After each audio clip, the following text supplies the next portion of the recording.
Good morning, everybody, and welcome back to another FBDesignz tutorial. I am Rob, your host, and today we are going to be creating something like this.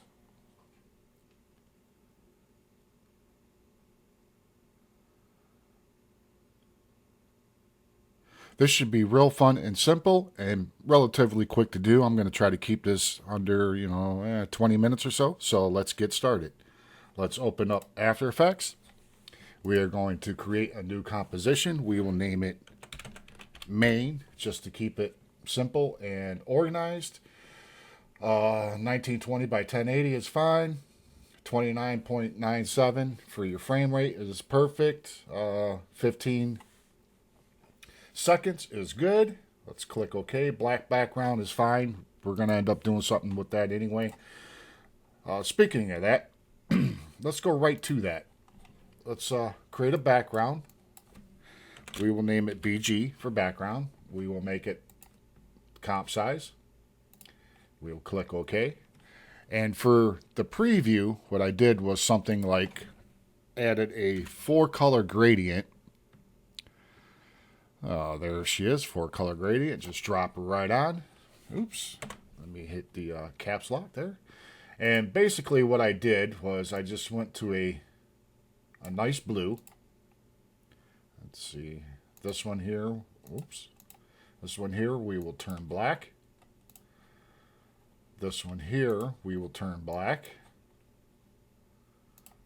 Okay. And then this one here we will make sure we got the same kind of blue. And then I kind of backed out and I just kind of brought that to the corner like so. Just so we got a slight gradient. And then this one I backed out quite a bit. Just so we got like a blue haze going.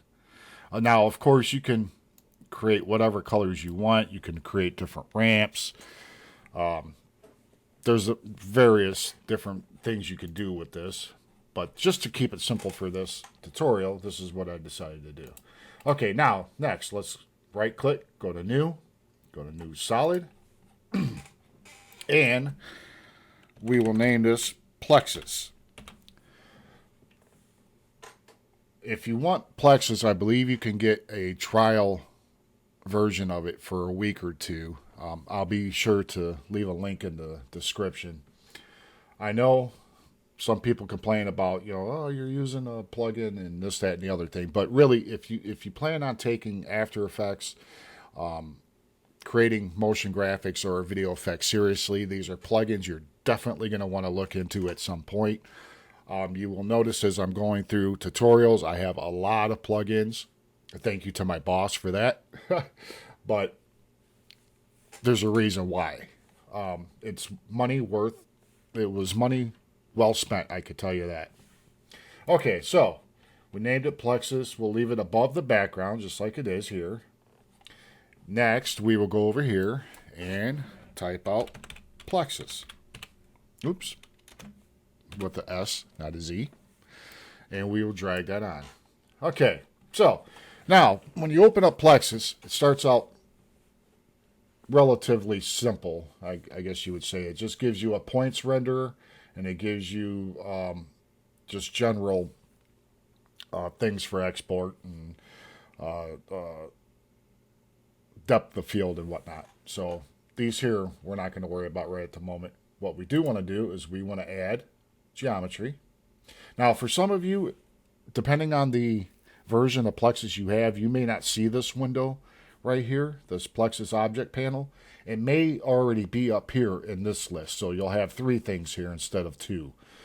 For me, I am using the current Plexus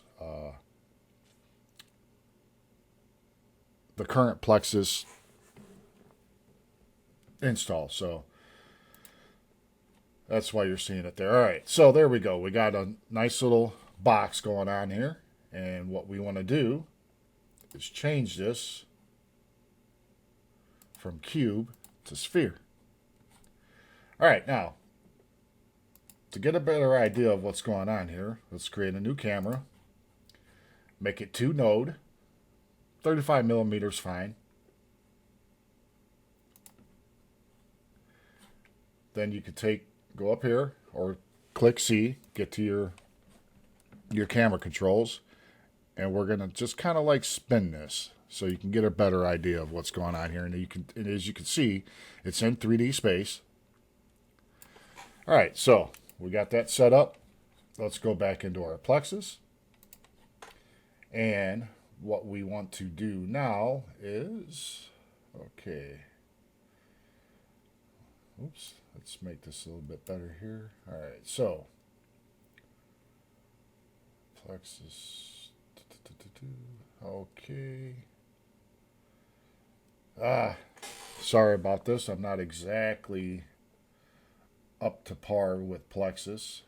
So there's an option here. No, effector, transform. There we go.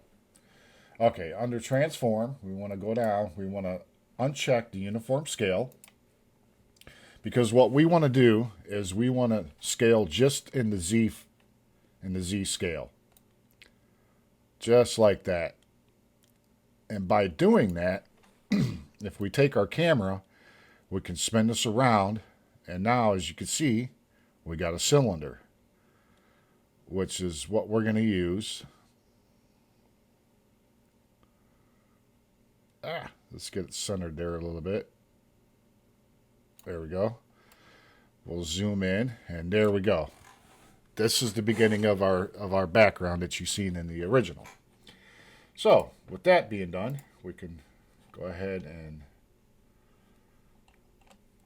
we'll close this up just to keep it nice and neat. And what we want to do is we want to go to the points renderer. Now, depending on the look that you're going for, you can turn this up. As you can see, the dots are getting bigger. I kept it down relatively small. Let's go with, well, we're going to be adding in more dots later on. So for these dots, we'll keep it relatively small. We'll keep it like 1.8. Get the scale from vertices, that's fine. Textured, sprite, we don't want to mess with any of that. Let's see, offset, no, we don't want to do any of the offset. Okay, let's go back up to primitives. And here we can zoom this in a little bit. We can change how many slices you see, how many lines you see in the background. Let's leave that down to about 29, and the same thing going for the other direction. We'll leave it at about 29. Now you can change your sphere layers, and some really crazy stuff starts to happen. I left it at 1 for the original, so that's what we'll do here. Well, let's turn this back up. I think we'll go back up to about 40, or 39 is fine. It's just something to add a little bit of difference in there. Okay, so let's go back down here. Let's go to effector. Let's go to noise. Now, noise, as everybody knows, is quite useful in a lot of things. So as you take this amplitude up, you'll start to see things starting to move. Like so. And that's what we want. We want randomness. We don't want everything to look uniform like that. We want it to spread out and kind of bring a life to its own there. So, okay, so we got that. We got the noise details. Noise details is just, X, Y, Z specific. You can mess with those if you'd like, but for this tutorial, it's really not necessary. Okay, so we got that. All right. Now, let's bring in another element. Let's go down here to renderer, and let's bring in some lines. And there's the lines that you see in the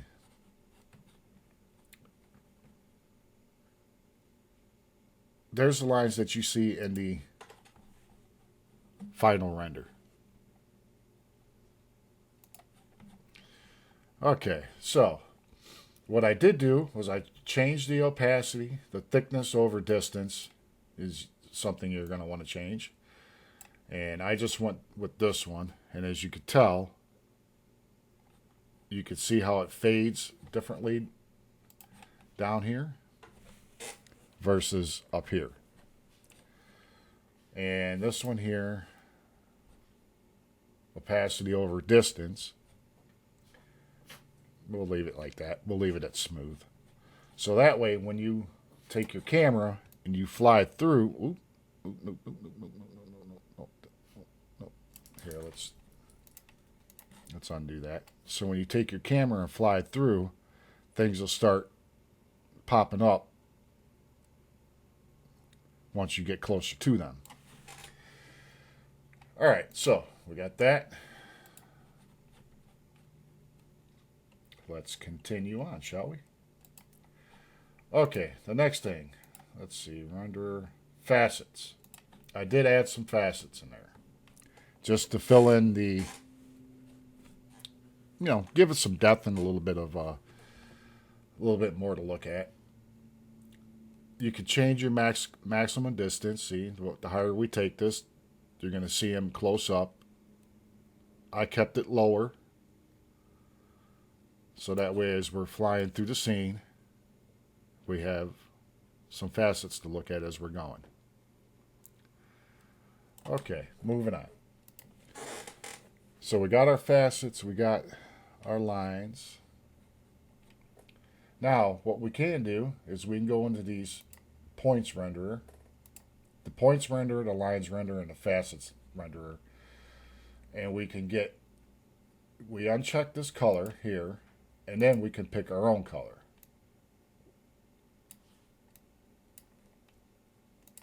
And as you can see, it changed the color of the dots. All right, so we got that, and then I took the lines renderer. You could do whatever colors you want. Of course, you don't have to stick to what I'm doing. Of course, I don't want you to stick to what I'm doing.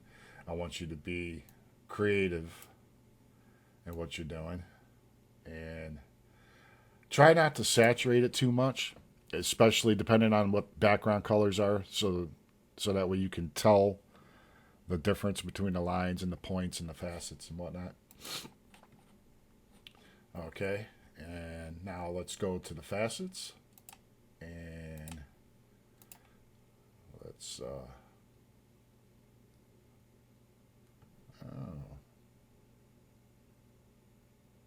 okay, it gets the color from between the vertices and the vertex, etc. So I think I just left that where it was. We're going to be adding something to that's going to change the color a little bit anyway. So, all right. So we have the basic setup for Plexus going. And then what I did was I added an effect called Shine.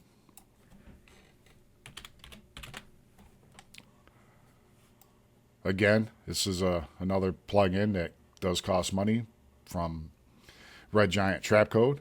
Well worth it though. And as you can see, it throws off some colors in directional rays, excuse me. So this is the reason why I added this. You can turn up the ray strength, but it seems like turning it down brings in more color. Like that, and then you can boost the light so it makes it a little bit stronger, but I just kind of wanted a slight streak off of them. So alright, and then colorize. This is where I changed the colors to more or less the same thing as our background. And what I did was I just started out with a darker for the shadows, went with a lighter. That's more purple. Went with a lighter, purplish, and then went with an even lighter for the highlights, just to throw off some streaks there, as you can see.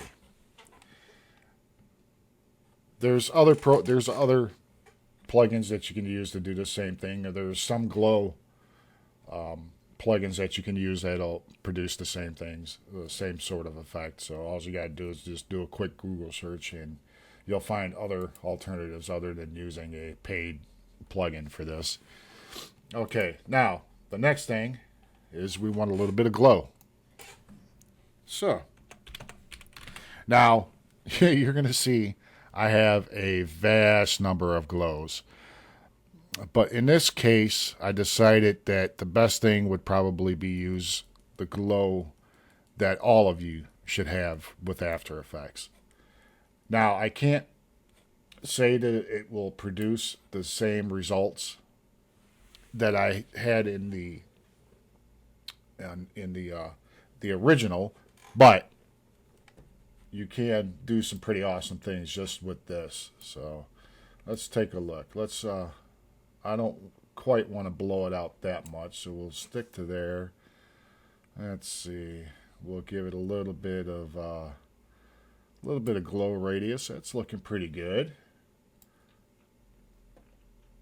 Glow intensity, we'll leave it right where it's at.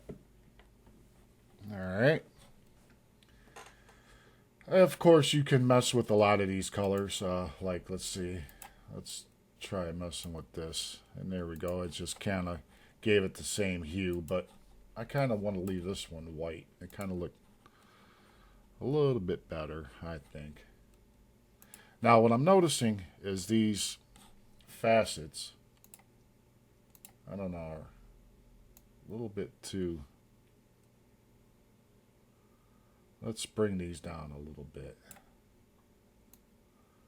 We'll go down to maybe 85. All right, that looks pretty good. I don't want to spend too much time on that one subject. I'm sorry. It's cold where I'm at right now, so you may hear me sniffling slightly.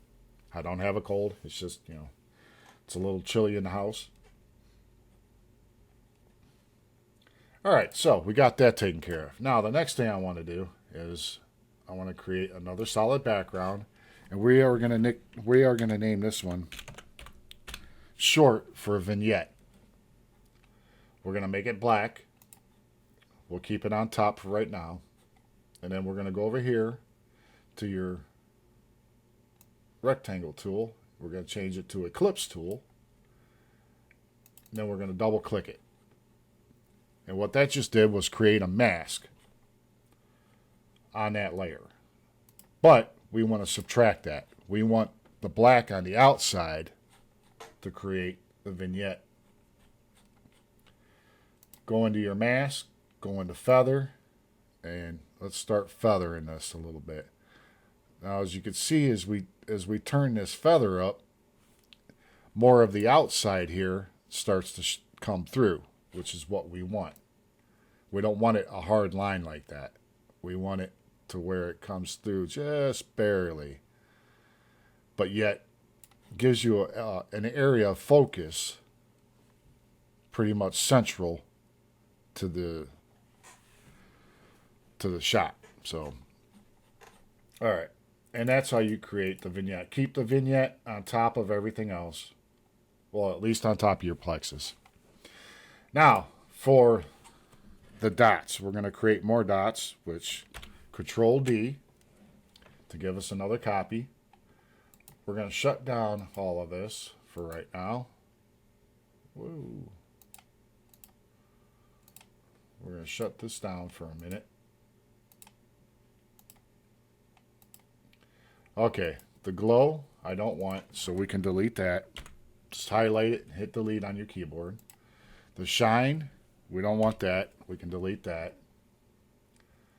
All right, the facets renderer, we don't want that. We don't want the lines renderer. We want to keep the points. We want to keep the noise. We want to keep the transform. Okay, so in the points, we're going to go in and we're just going to turn these up a little bit. See how we just kind of filled that in now? We'll leave it right about 3. That looks pretty good. We can change these to a slightly darker color, like that. Let's go more of a darker blue, maybe.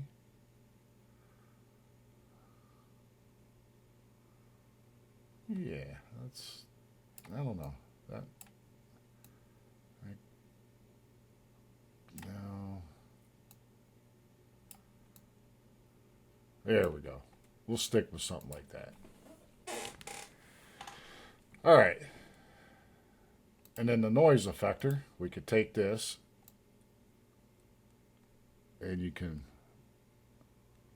dial it in to where it looks good to what you're trying to create. See, now I'm trying to keep this center area here open as much as possible for our text.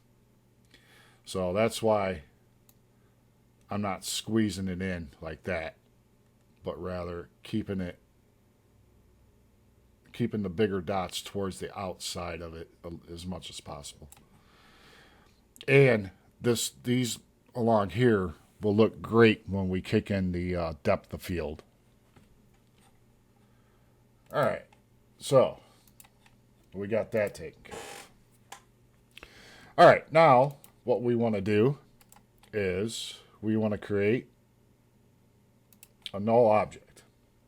We want to turn this null object into a 3D object. If you do not see this, hit F4 on your keyboard and it'll toggle whether it'll toggle your options. We want it on 3D. And then we're going to take our camera pick whip and tie it to the null. So now if we hit P on the keyboard, we can zoom in. Okay, so with that in place,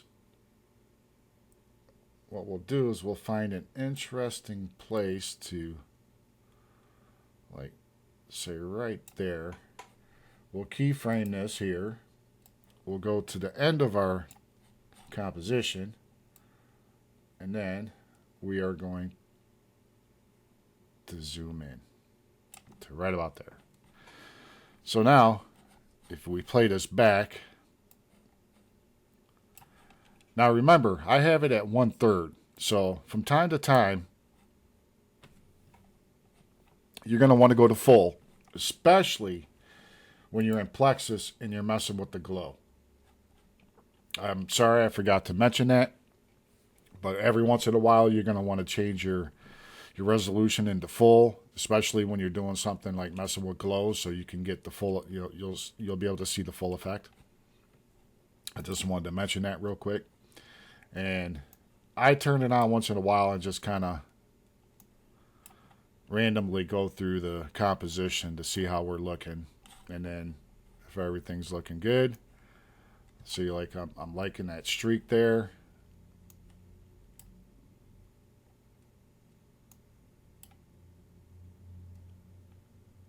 I'm liking that. So, okay, we could take this back down to 1/3, just so we have fast rendering. Okay, what we're going to want to do next is create some text. Right click in an open area, go to new, go to text. Just type out whatever your text is going to be. For me, I'm just going to leave it text, nice and simple. Try to go with a bolder font. It'll help you in the Element 3D aspect of things. Align it to the center of your composition.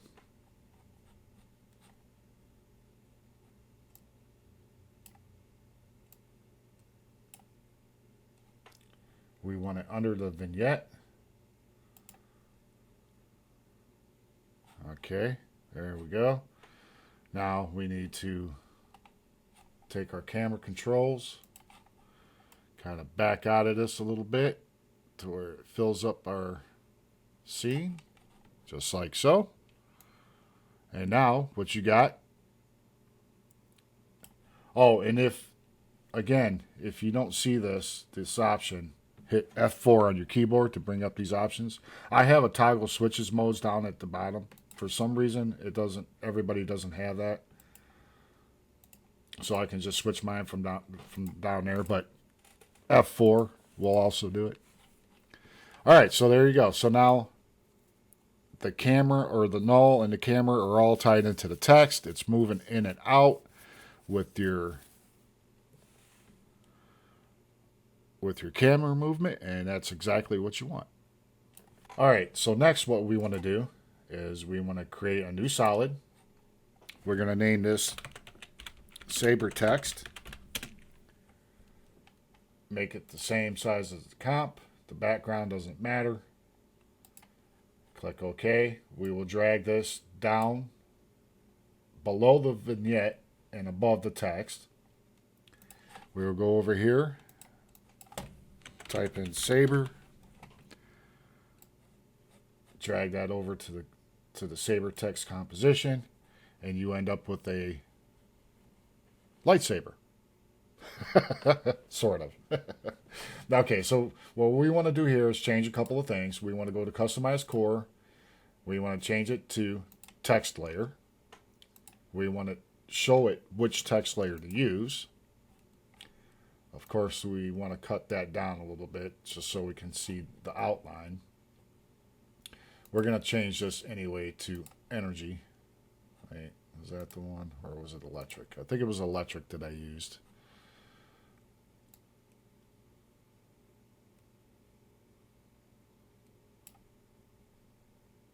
Okay, we'll just leave it like this for right now.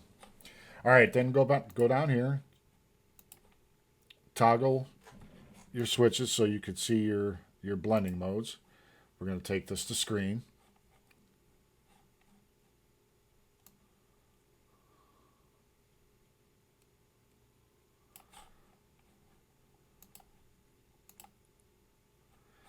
Enable 3D, and it'll fit right to your text.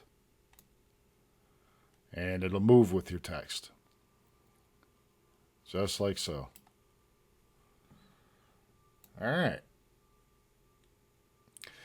So the next thing that I did in the original, and I know that the original that I showed did not have this in the back, and I added this because I don't think the original you could see the letters very well, especially the FB.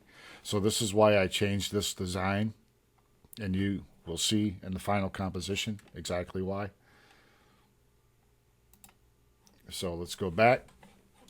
Now the next thing is adding some 3D text, and the way I did this was, let's name this E3D because we are going to use Element 3D. We're going to make sure the comp size is the same.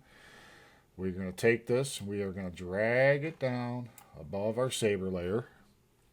Let's take the caps lock off. I have cap locks on a lot. I do not know why. All right, so over here, let's type in Element. Drop it onto our composition, or onto our layer, I'm sorry.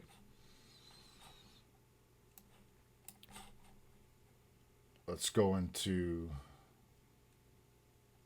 Custom Layers, Custom Text and Mask, and we are going to pick Text.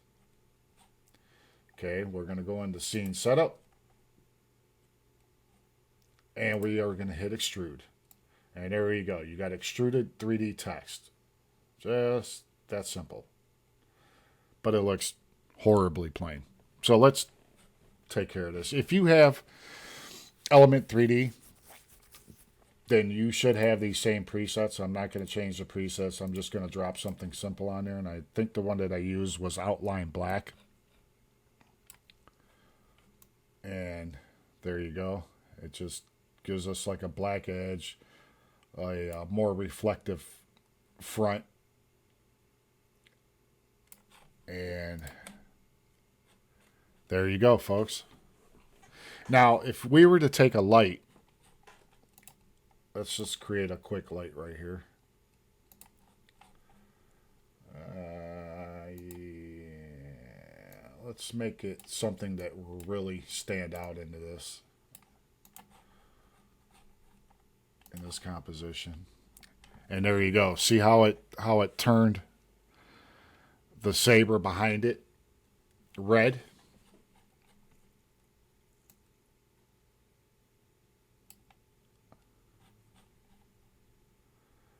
And it'll also, if we went in to see how the light's moving across the reflective surface of the 3D lettering,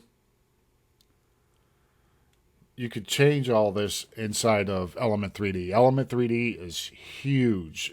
I don't think people understand just how huge Element 3D really is. They just think, oh, it's something simple to bring in 3D objects. No, it goes much further than that.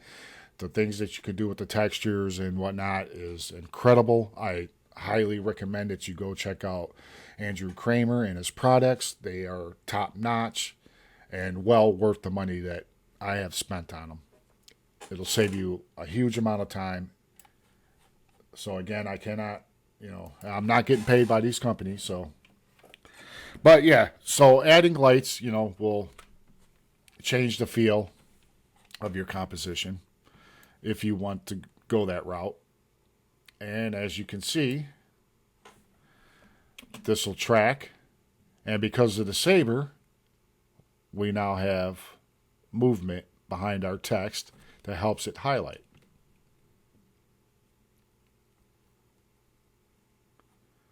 We'll give this a quick preview. It's in 1/3, so it'll go pretty quick. Now that's the other thing that I wanted to cover real quick before the end of this tutorial, and that is the need to go into Plexus. Well, actually, we could do it with our camera first. Highlight your camera, click AA, and click turn on depth of field. Okay, now you're not going to see anything initially because you need to go into Plexus, go into your Plexus box here. I guess it's general. Click on required for depth of field and motion blur. Do the same thing for the other Plexus copy. There we go. Camera settings. I forgot we had to make sure that camera settings, comp settings, front and back facing really doesn't matter in this situation, but it's something you can play with, especially if your camera's moving around in a circular motion around your scene. All right, so we got that one, and let's go to this next one. Camera settings. There we go. Now we got our. Now we can go into our camera and make some changes. So let's. Yeah, about like that. We could change our zoom. I want the lettering to be nice and crisp, but I want the outside to be.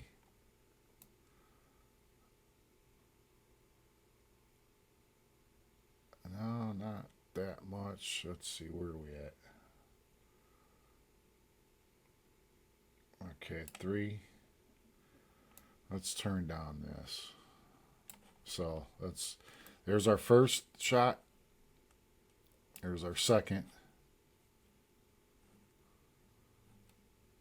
Okay, I'm liking that. That works out pretty darn well, I would say. And there we go. I hope you guys and gals enjoyed this tutorial, and see you on the next one.